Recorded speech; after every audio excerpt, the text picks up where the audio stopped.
please subscribe, hit that like button, and as always, leave a comment, and thank you for enjoying the video.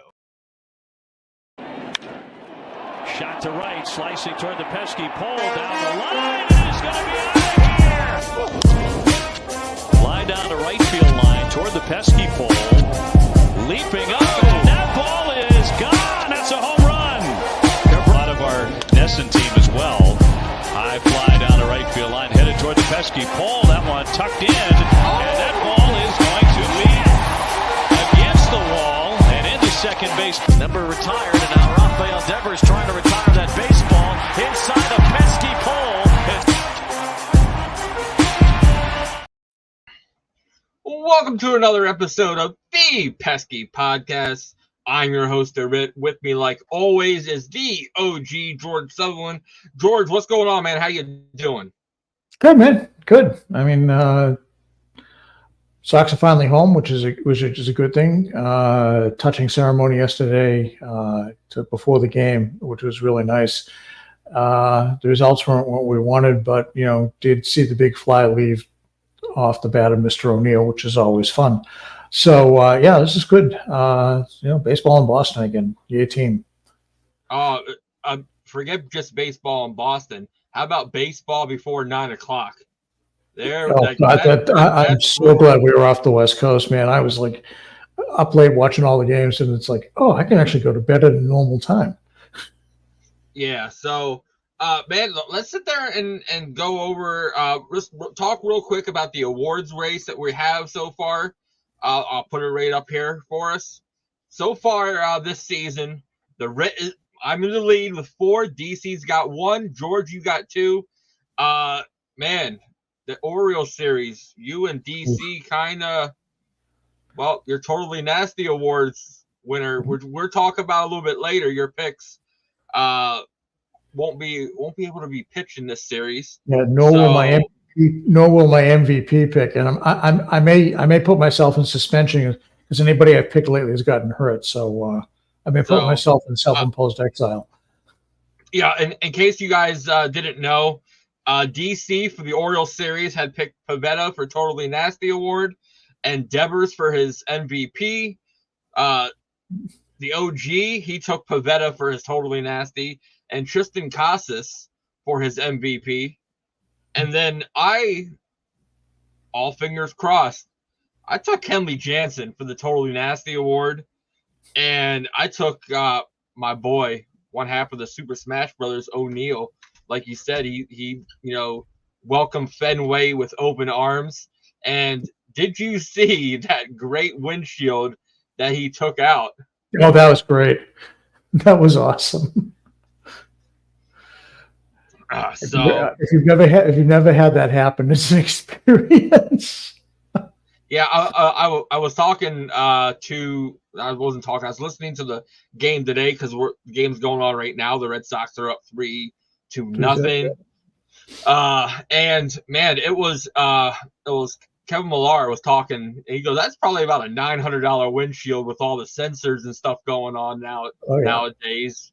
But man, to be able to say that your windshield got like they're going to come replace it and they're going to try to take it away. Like, no, that I need to keep that windshield. That was an O'Neill home run ball that went through there. Would you be keeping the windshield, George? I might have it removed and cut down to size a little bit. Probably not the whole windshield, but I might get it framed the area where the ball impacted if I could. But yeah, a little tough hanging a whole windshield on your wall. But I'd figure something out. So home opener yesterday, we had the 20-year anniversary. Now, George, can you believe it's been 20 years since the curse was reversed and we won our first World Series championship in 86 years? No, it does. It still seems like yesterday. I think because of the drought was so long, and that's probably because I'm an older fan, and I would the heartache is 67, 75, 86, and stuff like that. But yeah, it's still fresh in my mind. Yeah, it was the big one, especially the lead up to it. Down 0-3 to the Yankees and then coming storming back. The World Series was almost anticlimactic at that point, but yeah, they did it. Yeah, and not only was that a key part of opening day yesterday, but there was also some great. There was a great video put together. The first pitch of the Wakefield family out there to Veritek of all people. Mm-hmm. It was very great. It was very emotional for a lot of people, and I want to play our video of that. Not only did you put together, George, the narrative for this, but also I want to sit there and play it because of the way that our head video person Judd put the video together. With the he's an artist. Yeah, I only write the words. He has to put it all together and make it work. And yeah. My goodness, he's an artist. So without further ado, let's play the video. You can find it on our YouTube channel. Tim Wakefield, a great pitcher and an outstanding person. Today, the Boston Red Sox will honor Tim Wakefield, one of the most popular players ever to wear a uniform, in what will surely be a poignant and memorable pre-game ceremony before the first pitch is thrown against the Baltimore Orioles. Like most Boston fans, we at BSN were heartbroken to hear about Tim Wakefield's death on October 1st, 2023. His journey as a professional baseball player is one of incredible highs and equally humbling lows. Every Sox fan knows the path Wake took to the majors. His desire to play the game he loved pushed him to go outside his comfort zone and give up playing first base and try his hand at being a knuckleballer.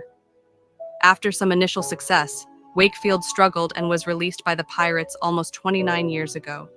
The luckiest day in his professional career was signing with the Boston Red Sox on April 26, 1995. He would learn from two of the best knuckleballers, Phil and Joe Niekro, and they would make him the pitcher we came to love. Wakefield always took a team-first approach. He was a durable starter when needed, but embraced the closer role when the team needed an alternative approach. He was the ultimate teammate. This was never more evident than in 2004 when the Sox were getting crushed in Game 3 of the ALCS, and he went to manager Terry Francona and asked to be in the game to save other pitchers on the staff for Game 4, a game he was supposed to start. His efforts sparked the epic comeback that led to a miraculous defeat of the Yankees in 7-game and eventually a sweep of the St. Louis Cardinals to win the World Series 20 years ago. This made him a fan favorite and legend throughout New England. When you are talked about in the same breath with respect to wins, innings pitched, and strikeouts as Cy Young, Roger Clemens, and Pedro Martinez for the Red Sox, you have truly accomplished something in your professional career. Add to this, you are selected as an MLB All-Star, a 2-time World Series champion, a Roberto Clemente Award winner, and finally, you are inducted into the Red Sox Hall of Fame. Truly, you have established yourself as a respected member of your craft, and your peers recognize what you bring not only to the game, but to the world as well. As great as that might be, I am sure that he was humbled by the thought of being viewed as a consummate professional and universally loved and respected by his teammates and opposing players, coaches, and managers. A success story for most athletes for sure, but the private side of Tim Wakefield was the thing that always stood out to all of us. At some point during his career with the Red Sox, we began to read about the incredible generosity of his time with young people over at Dana-Farber. It was never a photo opportunity for him. Instead, it was him caring enough about a kid undergoing cancer treatment who needed to know that a big leaguer was in his corner and wanted to be their friend. It was always about the kid in a sickbed and putting a smile on their face instead of being publicly recognized for going there. Isn't that refreshing? The incredible part of the story is that he did this not just once or twice, but countless times during his career and even when he retired. If a child was in need of cheering up, battling cancer, or another debilitating disease, Tim was more than happy to be there for that child. He always epitomized what a major league player should be both on and off the field. Players in the Red Sox organization have been indeed fortunate to have him as an example of what being a professional player means. We at BSN have been part of several interviews with some up-and-coming minor league players in the Red Sox system as part of the Pesky Podcast. Each of them has shown the same level of maturity, humility, and overall grounded nature that was the hallmark of Tim Wakefield the person. It's easy to grow a great organization when you have the perfect model for the next generation of players to emulate. Rest in peace, sir. You have been the epitome of how to be a success in your career and still be even more successful in life by being a loving and caring person. Our hope is that someone will pick up where you left off and carry on your proud tradition, and the Red Sox hang the number 49 on the facade in right field. So Red Sox Nation, BSN salutes Tim Wakefield, a terrific ball player and even better person.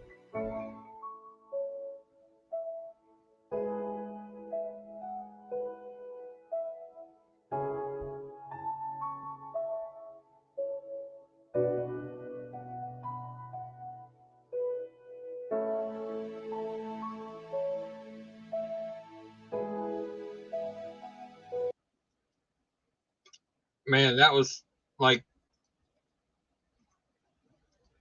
when Jut sit there and messaged Pete and I in our chat, and he's like, he was so happy for this video.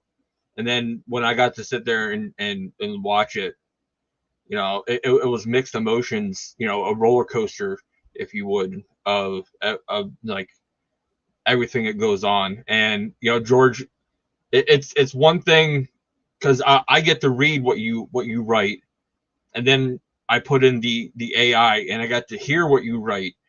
But when, you know, you and Jut put together, like, and he puts everything together, like he said, for the video, it showed, you know, a lot. And, you know, it's probably one of the best videos I ever seen Jut do. Yeah, like I said, the man is an artist, and he made my words look great. So that I'll take that. That was a special job. Nice job, my friend. Yeah. So without further ado, let's bring on you know, the third person that will be with us tonight. Let's bring on Rob. What's going on, Rob? How you doing? I'm good. Yourself? Sorry for the late arrival. Oh, That's no, right. it's fine. You get started late. Yeah, we went and started a little late, kind of on purpose. But you know, we just got done watching the video that George wrote the narrative for and Jupp put together for Wakefield. Rob, did you get a chance to watch that video? I have not, but I know Justin shared me a little snippets of it before, and I just want to say being at Fenway Park yesterday and seeing the memorial that they did for him was very touching, and I actually cried. I'm going to be honest, because it's like I don't think there was no dry eye in that ballpark. It was so emotional, and it's just like in that moment, I just seeing his daughter throw out that first pitch and his son. It was very emotional, heavy hearts at Fenway yesterday, but it was beautiful. And I'm going to definitely check out what Justin saw. I saw a little bit. He was teasing it for me, showing me little bits of it, but I'm definitely going to check it out. Yeah, you know, I think it, and Jutt's put together a lot of great videos. I think that might be one of his best ones. He you know, he's put together that I have seen, and the views on YouTube are doing really good. He's at 739 right now. So Let's go. In about 24 hours. So before we continue on the Pesky Podcast, let's sit there in time to break down the sponsor. Join the Red Sox room on district.net/Midwest Box Breaks to enter a chance to win a $50 gift card to our store at BSCN. Once again, join the Red Sox room on district.net/Midwest Box Breaks for a chance to win a gift card, $50 gift card to our store. And, you know, we've got a couple new shirts out. You know, we've got Sedaine Field, which I think that will be his field out there in center for, you know, for him to lose. And then, you know, we got a new shirt out that is Vibe, Dance, Repeat, kind of a a little throwback to 2018, but 2018 didn't have the vibes that we have in that dugout. So head on over to our store, bsen617.square.site. Check out our merchandise and order yourself a shirt. So let's sit there and talk first. You know, we talked about Sedane Field. We talked about, you know, I call him the human highlight reel. So let's sit there and talk about the Rafaela extension. You know, 8 years, $50 million with a 2032 team option. So let's start off with you, George. What did you think when you, seen that another young talent got extended? You know, I think it's, the Sox have finally gotten the message that this is the way to go, so that you don't start losing talent. This is what they should have done with Mookie, and others along the way. I think it's evidence of the fact that they think they have somebody special, lock them up and do it for a decent term. Very back-end loaded on the contract as well.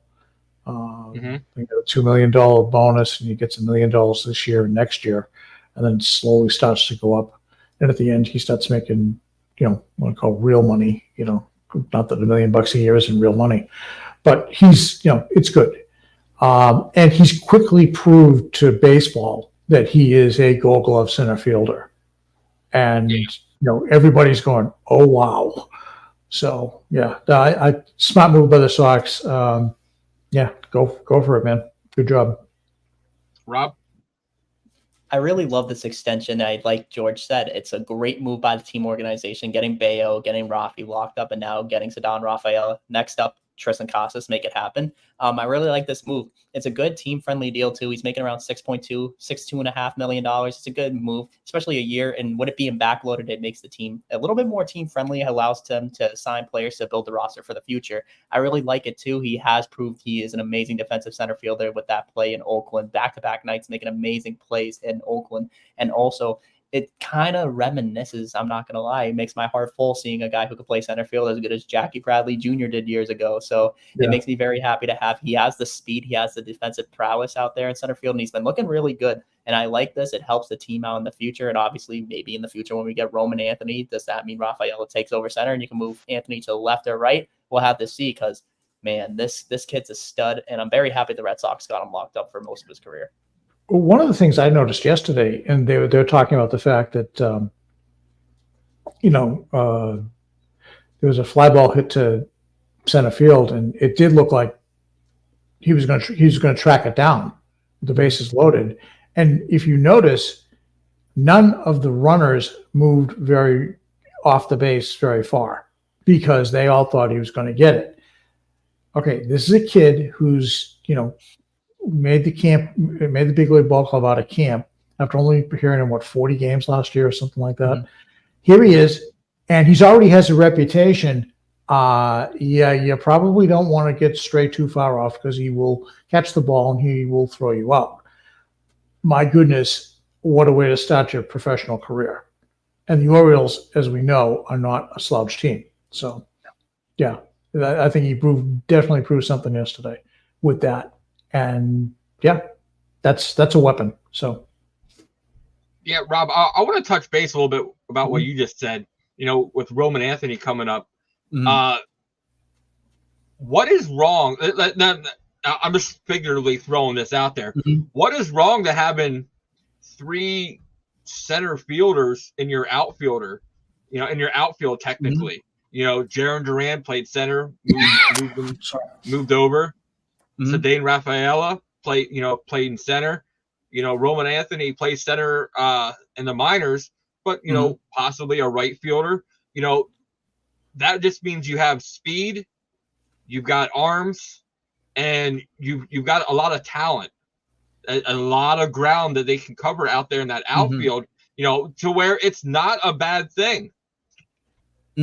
And the one thing about Fenway Park, too, it's a very unique outfield, especially in right center field and right field, because in right center field, you got that triangle area, 420 feet to right center where it just cuts. And you have having a good defensive center fielder. I mean, we saw a play by Jaron Duran last year against the Yankees where he made that basket catch in the corner. I mean, now also another play. I keep talking about Jackie Bradley, but he was amazing out there. That catch against Aaron Judge where he robbed him near the triangle. It's good to have a guy like Rafaela who has speed. And I think a guy like Roman Anthony, he's a taller guy. He's a lankier guy. So obviously you can have like reminiscences like Aaron Judge comparisons or taller outfielders where you can slide him in a corner outfield because his body's bigger. So it makes it maybe easier. And he does have speed and he could probably play a good right field. And right field is probably one of the hardest right fields to play at Fenway Park because it just starts short and then it just cuts deep. If that ball hugs the wall, you got to go tracking it down. So it's good to have a lot of fast guys and especially Jaron Duran in left field. He covers a lot of ground. It's not a problem to have. It's a good problem to have because you have a lot of fast guys who are young and talented and who have good prowess in the outfield. George, you got to see Roman Anthony out there in Portland at all last year? I did not. That I'm waiting. I will probably get a game sometime in mid-May. And yeah, I can't wait to see him. And a little further down, as much as Anthony could come in and play right field, they've got Miguel Bleis too, who was hurt last year. He was also an excellent outfielder. So you picture that outfield for a while, and you got something there. So yeah, they don't lack for talent in key positions, and they're starting to do the right thing. So yeah. Yeah, so I love the young talent, the young outfielders getting to come up. What I'm not too fond of right now is the injuries that we've had.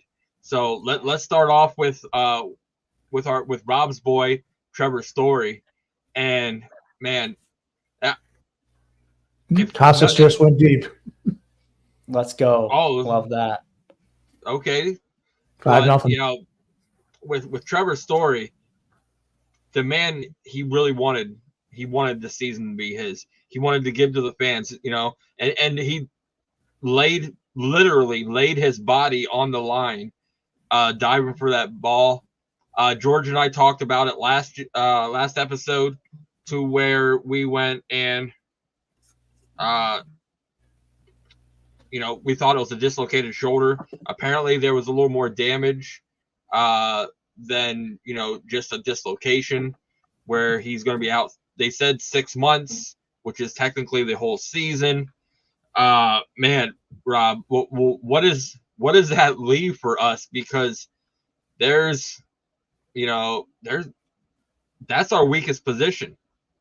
Yeah, it's very hard too, especially a guy like Trevor Story, especially yesterday, seeing him holding back tears. The guy just wants to play baseball and prove everybody right that he deserves the money and that he deserves to be on this team. And he really worked his ass off to get back here. Sorry for cussing, but he worked his rear end off to get to where he is right now. Obviously, he worked in the off season, was training with his teammates, the rookies, building a chemistry in the clubhouse, and he wanted to be a leader on the team. And also, he was very, very good defensively at shortstop. That's just a freak accident, landed on his shoulder, and you could tell the way he landed, you were just like, oh no, this is going to be bad. Like the way he was grabbing his arm, it really it sucked to see because he's such a nice dude too. And he just wants to play ball. The problem with shortstop is it's a very hard defensive position. It's probably one of the most important positions on the team to play. And I think right now having David Hamilton, he's not the best. I mean, there was tough plays yesterday that he had yesterday, and it looked kind of sloppy, especially that play behind the bag where he dropped it. He got great play to stop it. I think he's been looking okay, but I think right now it's hard. Do you move Rafaela shortstop and you put, when Rob Refsnyder gets back, do you put Duran in center, Refs in left? You got to play around. Or could you go to an external option where you can go and sign a guy like Tommy Edman or a guy who's still on the market like Elvis Andrews to play shortstop for you? There's a lot of things that you could do, but also the fact that too, there's just so many options. Or at the deadline, if you're competing, do you go after Willy Adames of the Brewers where you can get him and buy in if you're competing and trade off a prospect or two that you don't need? But all I know right now is just you got to work internally, and maybe Vaughn Grissom gets some reps at shortstop, other players. It's just because he's going to get some reps into his rehab, they're saying. So we'll have to see. But right now, missing Trevor Story, that's a huge blow defensively. Yeah. You named a lot of options there, Rob. So internally, they got David Hamilton. Everyone was like, I heard some rumblings. Oh, well, are they going to try to quick fire Marcelo Meyer? Marcelo Meyer is nowhere near ready to come up to the majors. And to think about it, going into 2023, he was ahead of Jackson Holiday, in the MLB rankings. Yep. And him being injured, set him back. As you've seen, Jackson Holiday got to debut today. Man, it's crazy to sit there and see, like, everybody wanted to talk about second base in the offseason, how we needed somebody, and we got Vaughn Grissom. So, but now his counterpart, shortstop's not there. So, well, what do we do, George? What are your thoughts? I think Red Sox Nation in unison convulsed when they saw Story go down and get hurt. I mean, that just stung, and everybody, the immediate rerun of the horror show that was shortstop before he came back. Everybody's wondering, oh, we're going to get Kike 2.0. I mean, Hamilton can probably hold down the position at average, okay? But when you start comparing an average shortstop to what Trevor Story is, which is an above average shortstop, okay, and Gold Glove level, that's tough. And now they're trotting out Roman Gonzalez, to do that. Now, Gonzalez is not just a jag off the bench. He started second base, I think, for the White Sox last year. So he's not he can play ball, but he's not the answer either. And Meyer, they're being smart with him. I mean, he can play defensively. He can certainly play do the job at shortstop, but he's not ready at the bat yet. Okay, and he's had to start off good so far in Portland. He, Teal, and Anthony, clubbing the ball, but none of them are ready to come up. Okay, and Meyer, I want him to, he needs a few at bats. Now, if a month goes by and a month or 6 weeks goes by, and he's tearing the cover off the ball, and they've promoted him to Worcester, and he's kind of shown he's picked it up there. Yeah, maybe you do see him, but they got to try to hold it down.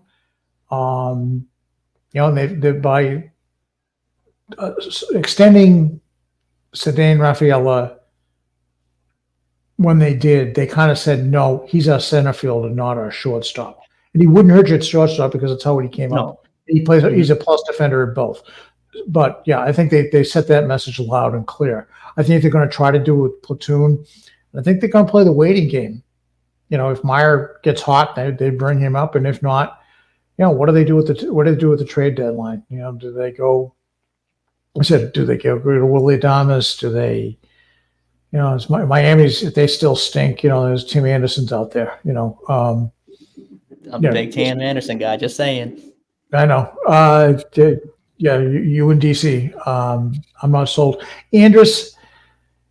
If it was 3 years ago, I'd take a shot on Andrus. Andrus is a bench player on a winning team, and I'll leave it at that. Not into the stages of his career. Good veteran to have, but I don't think he's the answer to if you want to try to do something this year. So, yeah. Here, figuratively speaking, fantasy baseball type trade. Okay.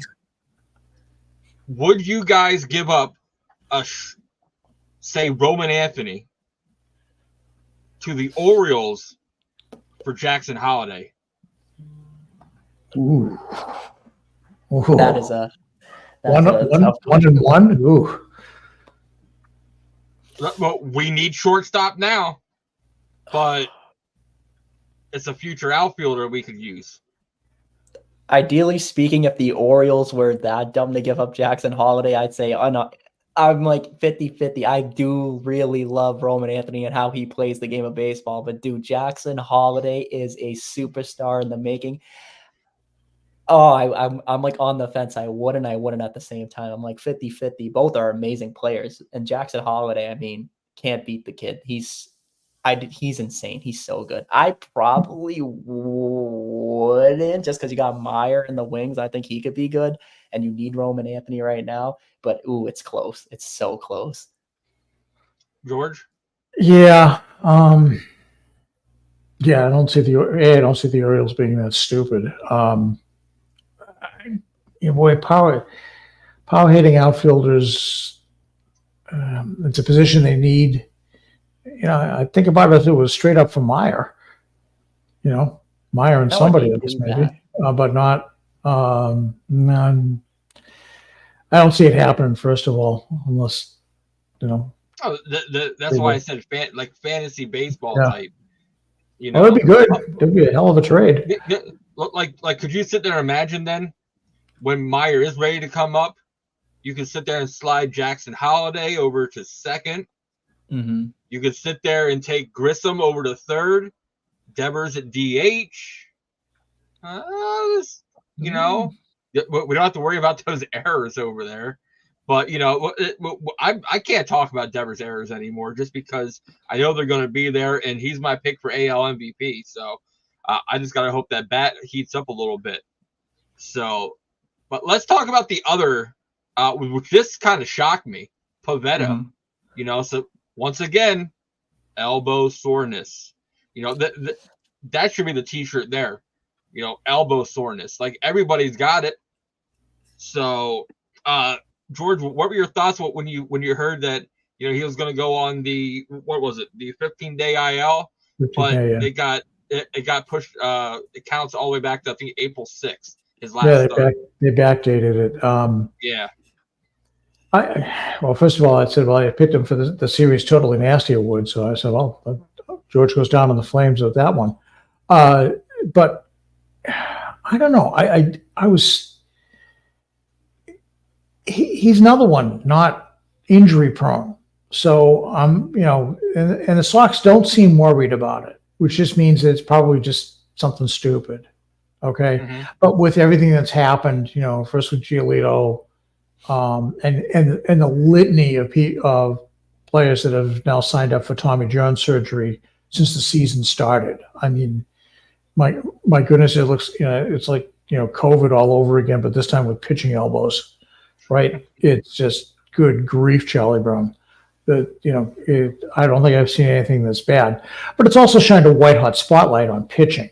And let me tell you, the Players Association and Clark, he was a nice player when he came up, but he didn't help do himself any glory by saying it was the pitch clock. 2 seconds off the pitch clock does not mean a damn thing. All right, Mm-hmm. It's the way they teach pitching. In the old, they got him throwing hard 12 months a year, maybe 11. Okay, to tell you to take a month off, but they do so much work, in throwing hard. I mean, throwing a baseball is an unnatural act for an arm. Think about it. Mm-hmm. Okay, now everybody's chasing velo and spin rates.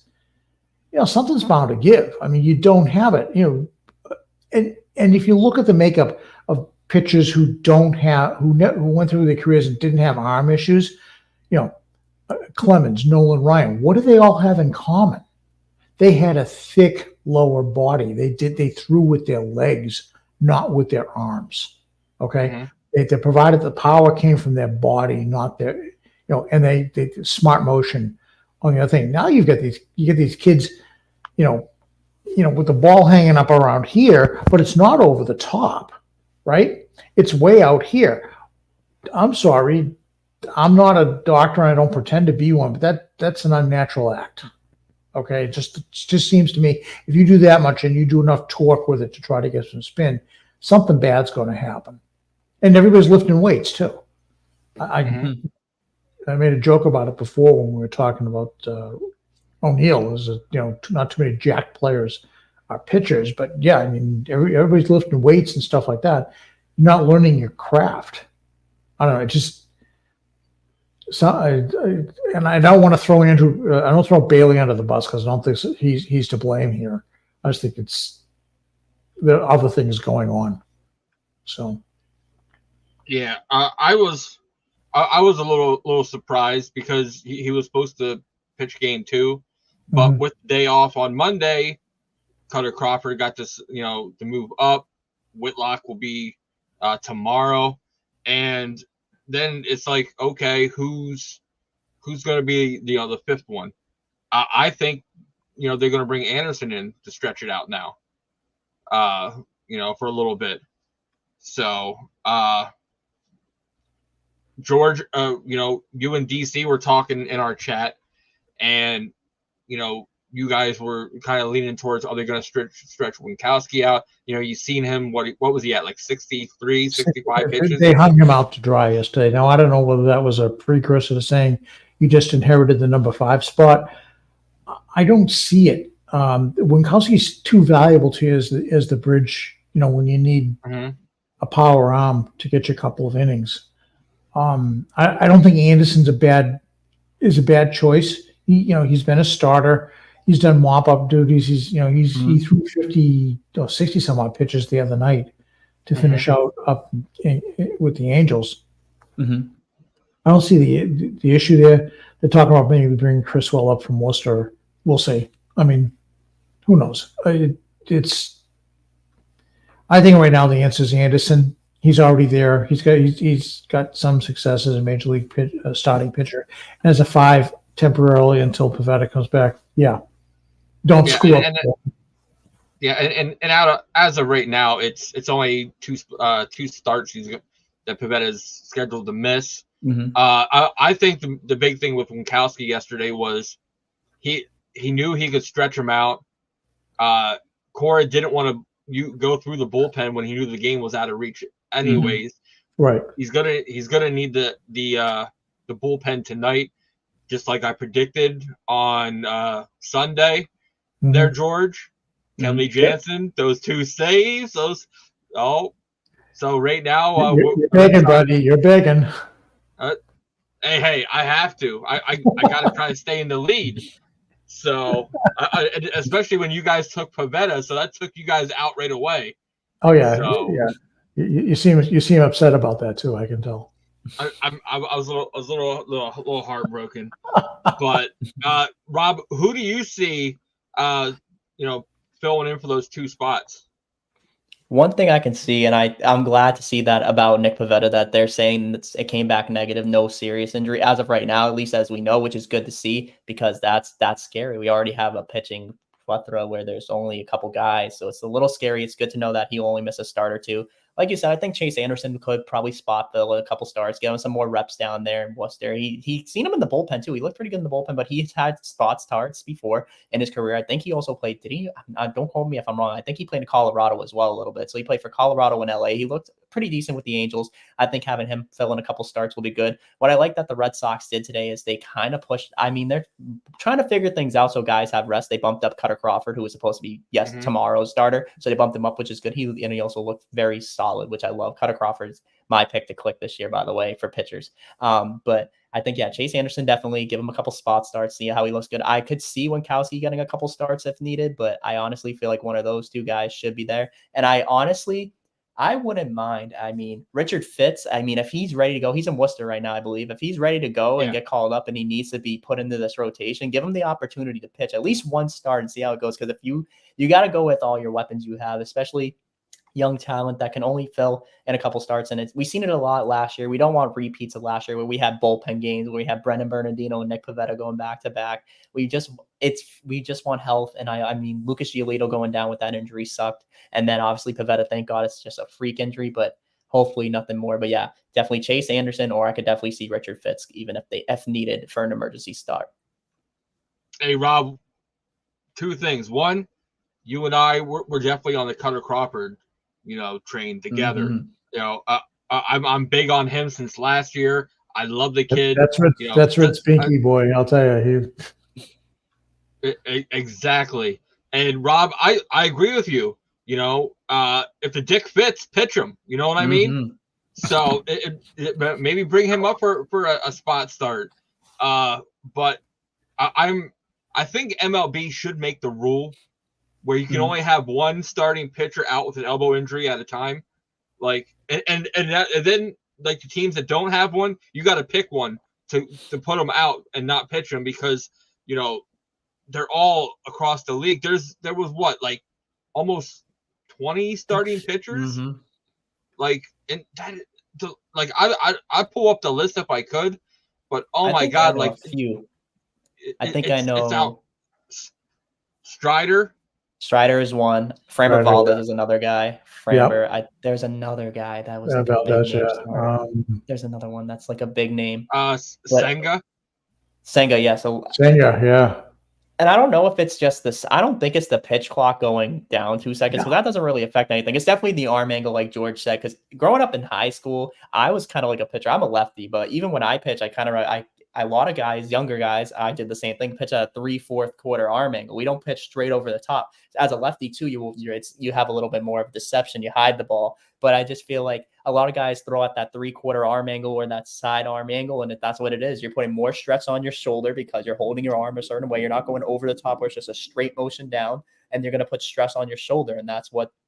Shoulder and also your elbow, because the way you're holding the ball. If you're holding the ball like this, you're not going to put too much stress on your shoulder. But if you're holding it this way, I can feel it right now. My elbow feels kind of tense right here, and then you have more pressure towards like your top part of your shoulder. So throwing it at a certain angle, obviously, you get more spin on the ball, but that also causes you, if you're throwing at a fast rate, and if you're also throwing it at a high velocity, your arm's going to take a lot of damage. Yeah. So like they got to figure something out. Like, you know, because we can't sit there and have these injuries to pitchers like that. And, you know, if it takes going back to, like, you know, I said on previous podcasts, to like pitching like you're in the 90s, you know, when you pitch left to right a lot more than you pitched, you know, with velocity, like paint the corners. Maddox, you know, he had a career on it. You know, he didn't need to sit there and throw, you know, 100 miles per hour. You know, there was no need to. So, next, let's talk about Jarren Duran. His locker room comments. You know, he was frustrated. You know, yesterday after he, you know, missed that catch, and with the error and everything. Do you think that Jarren Duran was too hard on himself, Rob? I think so. And I granted, I know everything that Jarren Duran has been going through, and we're proud of him every day. I mean, seeing what he's been going through mentally, it's good that he's putting on a show, being himself. And obviously he's expressing how he feels. Great. I love Jarren Duran, and I think he's an amazing ball player. I think he is being a little bit hard on himself. That's just a tough play to make at Fenway Park. The shadows, especially Fenway Park in like the early spring and late summer, the way the shadows play is kind of hard, and the sun's kind of hard too, especially right field and left field. That sun's brutal. That's just a tough read, and not a lot of people can make that read. I mean, if the only person I saw in my time that made that read was probably Andrew Benintendi in that World Series, making that ballerina catch. It's a hard play, especially when you got to feel for that wall behind you. He shouldn't be beating up on himself. It's a tough play to make for an outfielder. And no, I don't think that costed him the game. I think what costed the Red Sox the game is their offensive production, not being able to hit with runners in scoring position. That's something that cost the Red Sox the game yesterday. So, Jarren Duran, I think you're being a little too hard on yourself. We love you. We just want to make sure that we know that we support you. And if it wasn't for you, you've been probably one of our biggest spark plugs this year. So we just want you to know we got your back, and it's not your fault. You're doing your best. George?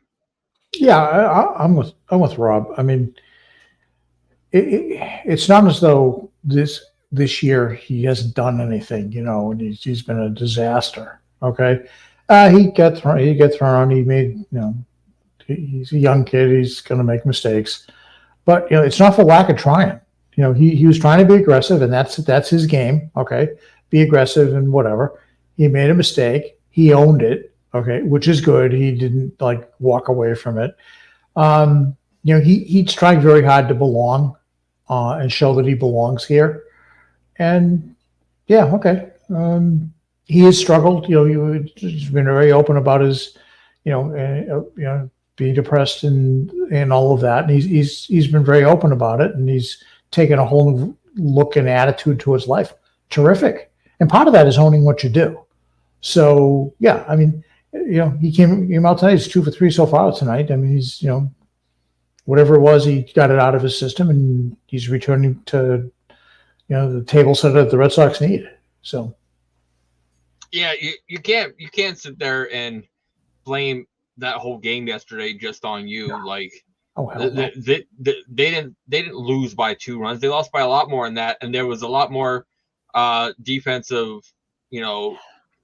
fumbles than just that. So, do I like that he blames himself? No, because with his previous mental health that he's openly admitted to having, that could go, unless he forgets and goes on to the next play, that could play, over and over again, and that might, spiral him down to even more. So we can't afford that. Red Sox Nation's got to get behind him, and help lift him up and support him through all this. So, and any final thoughts on that, either one of you two? I've seen something on Twitter about a lot of people were saying give him a standing ovation, kind of give him the Trey Turner effect. Everybody remembers last year when Trey Turner was struggling, the Phillies fans gave him a standing ovation and he went off. I think just showing that you support your star players is something that's very important, especially a guy who has a history of mental health issues. And it's great. I saw his post. It's inspiring because a lot of times, and a lot of people in their youth have mental health issues and they feel like they're not enough, or they feel like they're going through stuff. So everybody, obviously, and he's an example. Hey, I'm beating this. I'm doing my best that I can, and I'm putting on a fight every day. And that just goes to show you he's a good role model. He's a good young kid. Yes, you make mistakes in the game. Baseball, you can't be perfect. You're going to make errors. It's kind of like life. You're going to make errors a lot. But at the end of the day, Jarren Duran, we got to show we support him. I think a standing ovation would be pretty cool because he deserves a standing ovation for all he's done so far. Yeah, that he definitely does. He's at the top of the lineup, for a reason, and he's the, like you said, the spark plug that gets this engine going. And I respect him. If he can sit there and come back off of and prove everybody wrong last year off of the season he had before, like. He's on the right track to just keep going and doing what he's supposed to do, and let the naysayers stay quiet and just keep your head up and do what you're supposed to do, and Red Sox Nation will respect you just like you respect them. So next up, let's sit there and Rob, a little impromptu for you, but we're gonna be playing one of our oldies but goodies. We're going to play a little. Ooh, I like this. Fair or foul. There you go, buddy. So, fair or foul, okay? O'Neill will have more home runs than Casas at season's end. So, George, let's start with you. Foul. I still think Casas is right around 30. I think O'Neill's going to do 25 to 30 at the rate he's going. He's got to cool off. I mean, nobody keeps this pace up. Oh, no. I mean, my God, he's unless they can win every day and tell him it's opening day, and he just goes out there and smacks one over the wall. But maybe he's living like it's Groundhog Day. Oh, there you go. It is opening day. So, Rob, what are you thinking? Here's an idea. We paint opening day every time on the corner behind the home plate until it fades away so we can see it and hit nukes. I'm going to take, and this is a hot take here, I'm probably going to take the fair. And here's the reason why. This ballpark is built for a swing. I think Tristan Casas can still hit like 30 to 32 homers. But I think if at this pace, if the ballpark he plays in, and we saw it in St. Louis, he had seasons where he hit 30 plus homers. I can see him hitting 30 to 35 at Fenway, especially with his swing. I mean, that ball yesterday he hit, oh my God. Seeing it in person, it was a moonshot. I thought that, Rob, I'm sorry. I thought that thing was going to go to the commuter rail line and was on its way to Worcester on the next train out. I mean, that thing was tomahawked. It was smoked. I was like, oh my God, just seeing the ball flying, the crowd's reaction was crazy. I'm going to take fair though, just because I think he can hit 30 to 35. I think Casas will hit around 32 to 33, but it's going to be a nail biter. Okay. So it's down to me. You know me, I always have ways out of this. So I'm going to say foul. But the Okay. only reason I'm saying Casas is going to end up hitting more home runs than O'Neill is that O'Neill will enter the home run derby, which will mess up Ooh, his swing for the that second is half of the true. season. Ooh, hot take So That's there. a take. That is a take. so Clip right this there. one. Clip this one, Ritt, because I want to play this back if it happens. Okay. One thing we're I gonna gotta go. say though about the home run derby and something that it kind of crazy. I know he's not a superstar player, Tyler O'Neill. He's playing like one right now, but a guy like Mookie Betts, I gotta point out, he had a bad home run derby, and we thought his swing. You know how people go, your swing's breaking. He had a crazy second half, but sometimes like other players who do it though, it's a ritual. Oh, I it don't know, screws but them up. Yeah. they're not no Mookie Betts. I'll tell you that, but. A lot of guys I've seen, like Vladdy, even last year, struggled in the second half after winning the Derby. So it does mess up your swing unless you're a superstar. Well, they interviewed JD Martinez, and that was Mm-hmm. the main reason he gave why he said he'd never enter a home run derby, Mm-hmm. because he says he goes and he perfects his swing, Mm-hmm. so much that being in a home run derby would sit there and mess it up. So, George, I've got the time stamp written down Okay. for you. We might have to just do a whole segment of Ritt's hot takes, because I come up with some doozies. Oh, you've had sometimes. some beauties, man.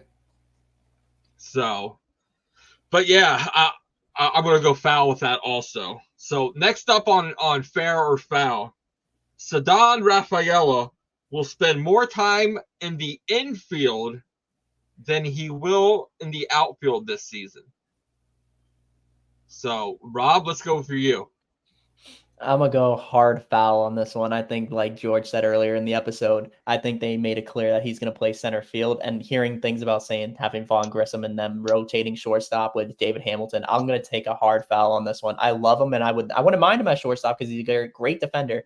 But I'm going to go foul. I think he takes over center field, and he plays that the whole season. Okay, George? Yeah, I'm not going to change my original thought. Foul. Yeah. This pains you, doesn't it? This pains me. I'm going to have to say it because the shirt we made doesn't say Ceddanne stop, which I could change it though, but it's just Ceddanne field. So center field, that's his spot out there. I'm also going to say foul. Would he be a possible upgrade to shortstop? Yeah. But then that leaves a possible bigger hole out in center field. So I'm going to sit there and say foul along with you guys. Next up, Wilyer Abreu will get sent down to the minors. So, George, what are you thinking? Sadly, I think that's fair. I think that when Ruff Snyder gets done with his rehab assignment, I think William's the odd man out. I think it might be good for him that he gets a chance to play every day down in Worcester. Might heat him up a little bit, and then, he could come back up to the team. But yeah, he's not playing every day is hurting him, and it's tough. Who's he going to replace, right? Yeah. So maybe get him heated up a little bit and see what happens. And then rosters have a way of working themselves out with stupid stuff. So we'll see what happens. Rob, what are you thinking? I agree with George. I'm going to have to say fair on this one. I think he's just struggling and maybe, yeah, like you said, not getting enough reps and starting. It's kind of hurting him. Obviously, last year when he was on the team, he had a lot of starts because obviously he had got the chance to play. And you're not going to replace Tyler O'Neill. You're not replacing Ceddanne Rafaela, and you're not replacing Jarren Duran, who's been probably Ceddanne Rafaela's been the best defensive outfielder. His hitting, he's still shaky, but he hopefully can break out of it. But O'Neill and Duran's been our best hitters so far, besides Rafi, who has shown a little bit of pop, and he's been getting a little better. He's been a little slow to start, but he's picking it back up. But yeah, Abreu is just kind of, I'm not going to lie, he's swinging a pool noodle at the dish right now. And I hate to see it because he's such a good hitter and we know what he's capable of. But I think getting reps in full time in Worcester will be able to help him out a little bit, get his swing back, and then maybe get his confidence back, because maybe that's what he's lacking, his confidence, because he's a good defender and he would play a good right field at Fenway. But it's hard right now when three of your outfielders are probably prominent and solidified for most of the year. Yeah, I gotta agree with you guys. It's fair. It's just they got to pull the trigger sooner or later, and I think it's when Rep Snyder is ready, because Dahlbeck wasn't hitting the ball. They sent him packing. You know, Abreu was batting. I think he's batting like .088. You know, it's something atrocious. You know, George might be able to go out and put up a little bit better batting average, you know, than him. But yeah, let's not go too far, buddy. I mean, come on. But they got to pull, you know, the plug sooner or later with him. He might be one of those guys that needs every day at bats, like you guys said. And as much as I sit there and did not see or want to see Rev Snyder on this roster, you know, we kind of need him now, because Abreu, without getting those everyday reps, is just not able to do it. And, you know, next up then will be when Grissom comes back. You know, who do we sit there and send down? You know, does Hamilton go down? Does who's the other young kid they brought up? Gonzalez? Mm-hmm.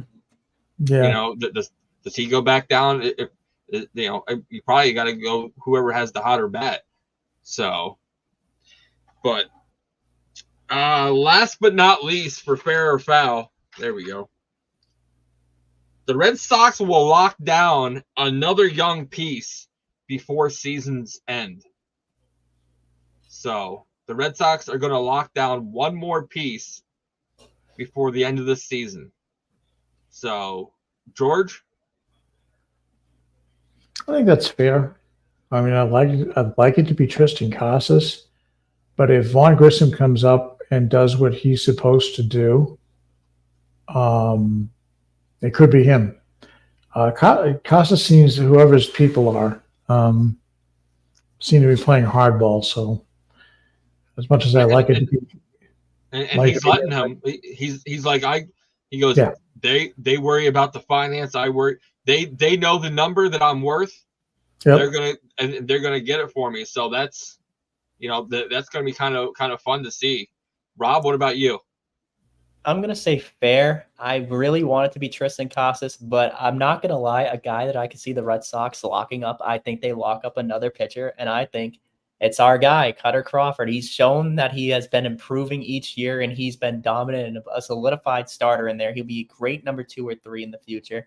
And he's just been working really hard, and he's an innings eater, and that's something that I like to see. Maybe they won't do nothing crazy because he's a little on the older side compared to like a guy like Grissom who's young, a guy like Casas who is young. They might do like a 3-year contract extension or like a 4-year contract extension that is team friendly. And another guy I could also see getting an extension is Nick Pivetta. I think even though he's not a young talent, he's a little older as well as the seasoned guy in the league. I think he gets a 2-year or 3-year extension too, because I feel like they could do team friendly deals kind of like other teams can. And Nick Pivetta, even though he's hurt right now, he's been a team player going to the bullpen last year, getting kicked out of the rotation, is still going to that, even though he had comments about going to the bullpen, was a team player and he pitched amazing out of the bullpen. And he's a guy that wants to see the team winning. So that's another guy I could see. And especially Grissom too. If he comes up like George said and plays well, lock him up, because he looks really, at least in a short time, he's a great hitter. And if he can improve it defensively, even better.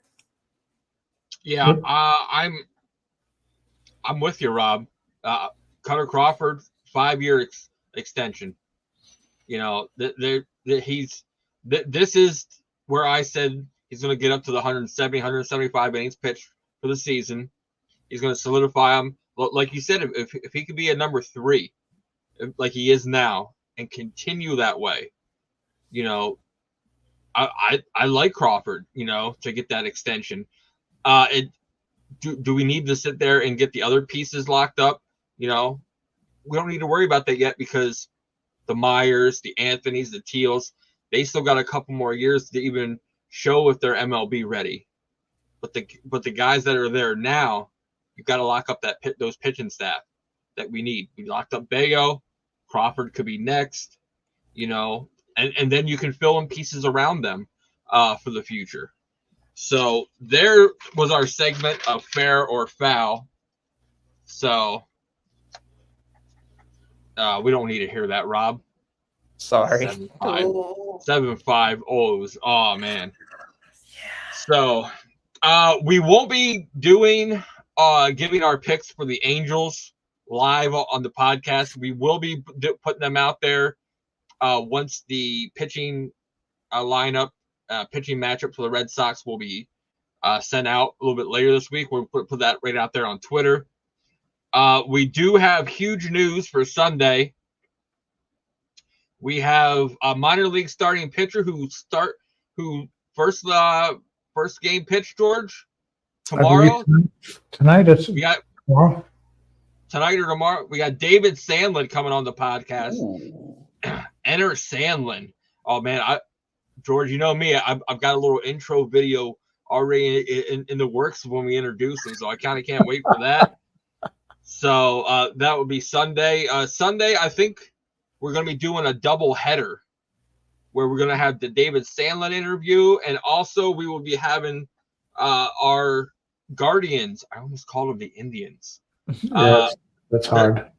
The Guardians preview show coming up. So, George, Rob, any final thoughts? I hope the Red Sox can win this game. And then also, I am so sorry, but Sunday and Monday we might lose because I'm going to both games. Monday for my birthday, Sunday I'm getting tickets. So let's pray that the curse ends, please. George, Rob, you're gonna have to. I don't know if George knows about the dreaded curse. Let me fill everybody in. So, and I went to 11 games last year, and the Red Sox lost 9 of them. And so far, they have lost 6 in a row because they lost yesterday when I went. And I don't know if it's just me or if the team's just playing sloppy, but I think the baseball gods are not messing with me right now. It's not just baseball gods. We have a video producer that is really upset with you. National championship, wise there. So, oh yeah, he's not happy about that either. No. So, George, and any final thoughts? About what's going on today. What's coming up Sunday. Yeah, I mean, having a chance to talk to Sam will be really, really cool. I mean, he looks like he's got some special talent, and so this looks like one of the first major deals where somebody starts to fleece a good pitcher off of another organization. Always a good thing. Sometimes it's not what you are, where you are. It's the organization, and do they believe in you? Okay, and hopefully the pitching factory gets a big boost with somebody like a Sandlin and Fitz and guys that they poached, and that's always the greatest revenge of all. You take somebody a la Whitlock, right? Mm-hmm. Slayton this year, make him something, and it's like, see, you could have had this as well. But I'm excited to talk. I'm excited to talk to him. This should be fun. I want the Sox to turn it around because the fans need it. Because they'll be on suicide watch if they lose 2 in a row to the Orioles, despite how good the Orioles are. And Rob, don't worry about it. Whatever you've been doing before going to the games that they've lost, undo it. There's common I'll threads. try my best. Just go back and just undo it, and everything will be fine. The baseball gods will smile on you. Sounds good. There you go. See, we're good. Instead of going forward into this, maybe turn around and walk backwards into it. Oh, true. That is a good idea. Then he's going to get kicked out by security going, "What are you doing, dude?" And then he's escorted out. So, yeah, maybe getting me out the stadium might help. Yeah. But on my birthday, they have to let me in. I need that jersey. I need that replica Boston jersey. Other than that, I'm fine with leaving and taking my trip out to help the team win. So, well, guys, we're going to sit there and wrap this up. Make sure you head on over to our YouTube page at BSEN_617. We're almost at the 1K mark, so that's a big milestone for us. Make sure you sit there and head on over to our website, instead of me saying it once and again, let me put up the QR code right above the OG. Scan the QR over code. my face. There you go. Yeah, scan the QR code, go to our website, and check out all of our merchandise, not only for the Red Sox, but for all of our Boston. We are made by Boston for Boston. So, and we will be checking out all of our podcasts on wherever you sit there and listen to them: Apple, iTunes, Spotify, iHeartRadio. We're on all major platforms. But for the OG, for Rob, and for myself, thanks for coming by the Pesky Podcast.